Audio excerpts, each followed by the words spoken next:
Welcome, EAW Universe, to our first ever EAW Weekly Review podcast. I am WWE Fan alongside with Ben.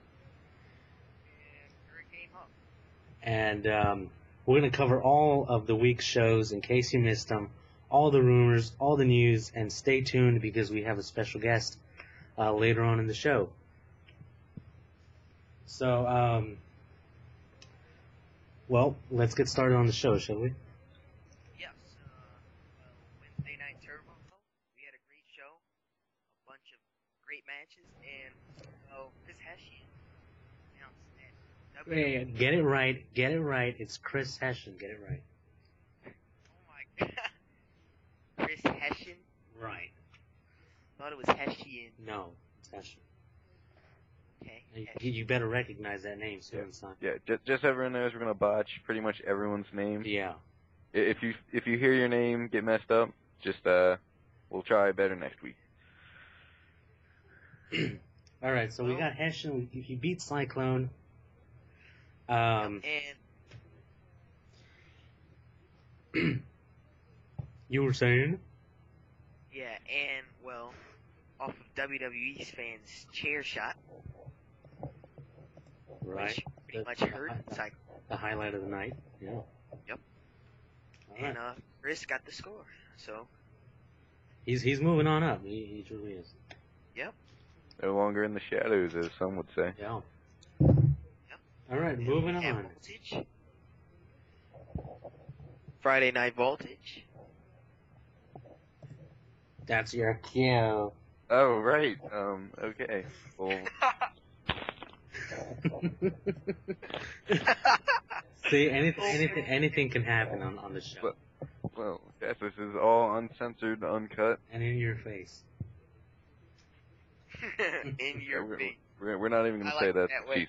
Okay, but Okay, well, God damn get on with the voltage code. come on, Star Spangled Banner, you gotta get it right. Come on, man. Do it. Alright, let's go. Crisis defeated Vic Vendetta in the first match, and according to some, Crisis is the best promo in EAW. So That's interesting. That's an interesting comment. some critics like to say that on Twitter. Well, and then the Heartbreak Boy defeated SQ85, in which Banks came out after, and him and SQ brawled for a little bit until Matt Daniels, one of the many characters of Captain Charisma, announced Banks vs. SQ at No Regards and House of Horrors, which should be a pretty extreme match. That's gonna be crazy. Yep. A lot of blood. I also know one of the main weapons to that match. Do you? What is it? It's gonna be a barbed wire weed whacker. That's gonna be hell. Oh, well, that's probably gonna kill one of the... Yeah, somebody's gonna die. He's cut off a finger, maybe. Yeah. Indeed. And let's move on. Then, before... we had a very interesting segment on Voltage, didn't we? Oh, yes. Before Devin versus Star, Devin came out of his locker room with Emily Sparkles. Really? As she was fixing her attire. Not sure how that could have ever get messed up in a locker room behind closed doors. Not sure what they were doing back there. Makes you wonder a little bit. Yes. Exactly. And then following that, Devin actually, you're going to be shocked at this, but he defeated Star's fan in the street fight. Yes, I'd be shocked too. Shut the front door. He actually did it. No, that did not happen. Really? I thought it was a typo at first, but I read it over again, and he actually pinned me. So, congrats to him. He beat a real legend right there.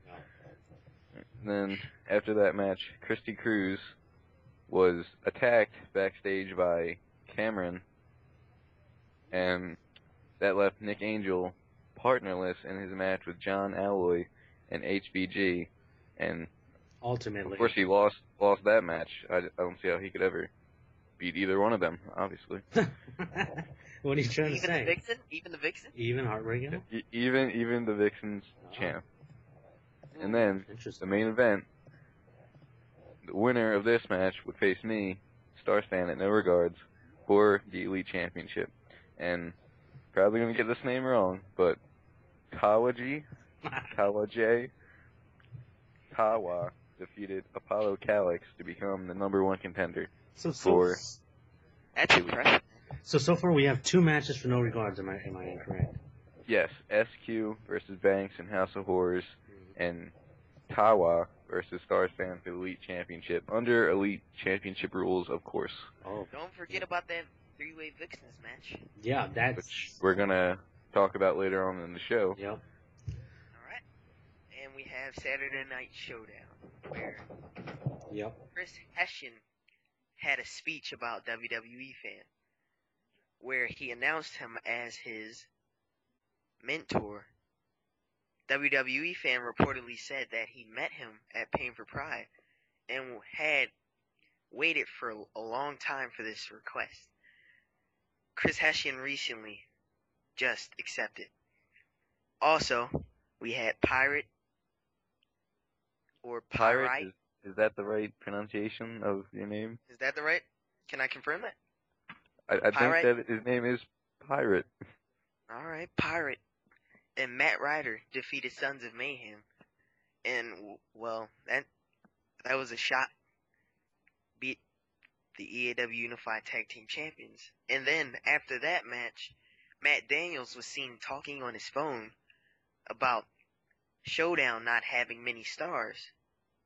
And Hurricane Hawk burst in through those doors and interrupted Matt, talking about how he defeated Ashton on Turbo. After that, Mr. Insult got screwed over by Matt Ryder, and Eric Young retained his 24/7 title briefcase. That really is a travesty. Mr. Insult cannot get a break. I know. And then on Twitter, this is what Mr. Insult reportedly said. How many times does a man get cheated before he goes on a complete wreckage path? So we may see a little something from Insult after another just Indeed. undeserved loss. Yeah. Yep. And Emily Sparkles defeated Christy Cruz, and after that match, Carrie came out. And, I mean, many people call her a bully. I mean... Some would say Yes. cyber bully. Mm. And Yeah, those seem to be running around EAW these days. And this one is quite a bit of shock, because Speedy, after attacking Scott before the match... fastest man in EAW, I may add, since the departure of Mark Banks. Indeed. Scott Diamond, he defeated him. And That well, was a shock. I don't think it would be unfair. Very fair. I mean, he beat him up before the match. I mean, how was he supposed to win? That's true. Overcome all adversities. A true champion. Well, won. alright, and we had our Championship celebration. quote-unquote champion celebration by Ashton Cross. And, well, I know he's had a great title reign. He thanked the fans. Wait, And, great title reign.